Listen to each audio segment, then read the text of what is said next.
दोस्तों अभी मैं मोराबादी मैदान के बगल में ये जो आपको दिख रहा होगा ईद जतरा टाण पे है।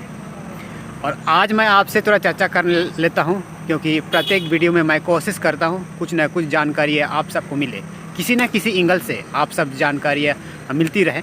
मैं जहाँ तक मैं प्रयास करता हूँ। हमारे झारखंड में 1932 कतियान को लेकर के बात हर एक गली गलियारों पे, राजनीति की गलियारों में भी चर्चा होती है। आप सब ने देखा, आप सब ने सुना है।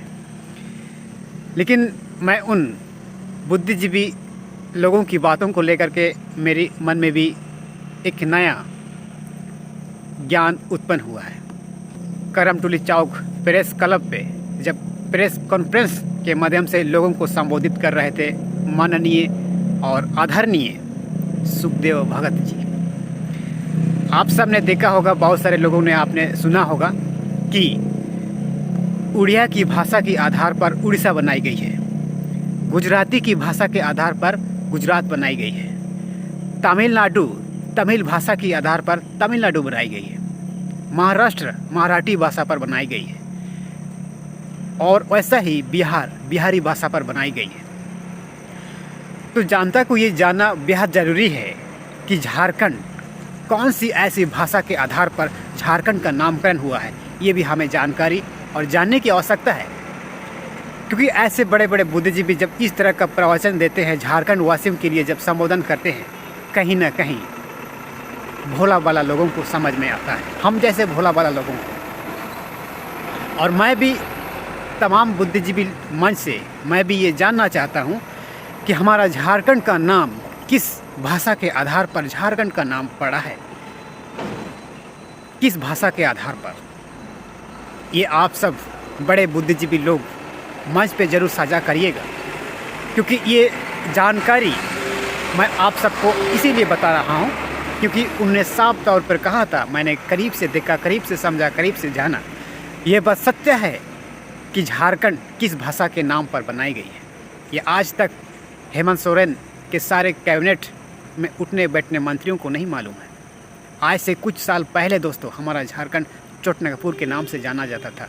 ये शायद आप सबको पता नहीं होगा, आप सबको मालूम नहीं होगा, लेकिन मैं आप सबको यकीन दिलाना चाहता हूँ, फिर से याद दिलाना चाहता हूँ।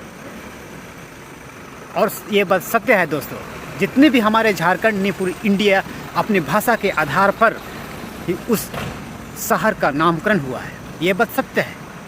और जिस तरीक़े से हमारा रांची को भी बड़े बुद्धिजीवी लोगों ने किस तरीक़े से बदलने की कोशिश किया है, ये आप सब समझने और देखने वाली बातें हैं। और ऐसा ही ना जाने हमारे झारखंड में कहीं भी ऐसा अगर आप नाम देखोगे मुंडारी से संबंधित अर्थात जनजाति से संबंधित, हमारे झारखंड की जनजाति के संबंधित नामकरण हुई है। लेकिन कई सारे ऐसे बुद्धिजीवी लोग ऐसा चीज़ों का ध्यान मना ना करने की वजह से झारखंड का नाम को नामकरण करना पड़ा। ये बातें मैं आप सबको इसीलिए बता रहा हूँ क्योंकि ये बात सत्य है कि जितने भी झारखंड ही नहीं, अलग अलग झारखंड के बगल जिलों या फिर राज्य को अगर आप देखोगे तो भाषा के आधार पर नामकरण हुआ है। लेकिन हमारा झारखंड किस भाषा के आधार पर नामकरण हुआ है, ये आपको समझना और हमें देखने वाली बातें हैं। और आप सब ये जानकारी आपको कैसे लगी, सबसे पहले तो उन बुद्धिजीवी मंच को मैं थैंक यू कहना चाहता हूँ, क्योंकि उन्हीं लोगों की वजह से हमारा ये जो खोपड़ी एक नया सोच का जन्म लेती है दोस्तों। तो इतना ही जानकारी के साथ मैं आप सबको थैंक यू कहना चाहता हूँ। और ऐसा ही आप लोग बार बार कॉन्फ्रेंस करते रहिए ताकि हम जैसे भोला वाले लोग आप लोगों की बातों से हम समझ सकें, क्योंकि ये बात सत्य है दोस्तों, आपकी बोलने से भोला वाला लोगों को समझ में आती है। ऐसे कई सारे चीज़ें धर्म पुस्तक पर लिखी गई है, ये बात सत्य है। और आप लोग बार बार प्रेस कॉन्फ्रेंस करते रहिएगा। Thank you.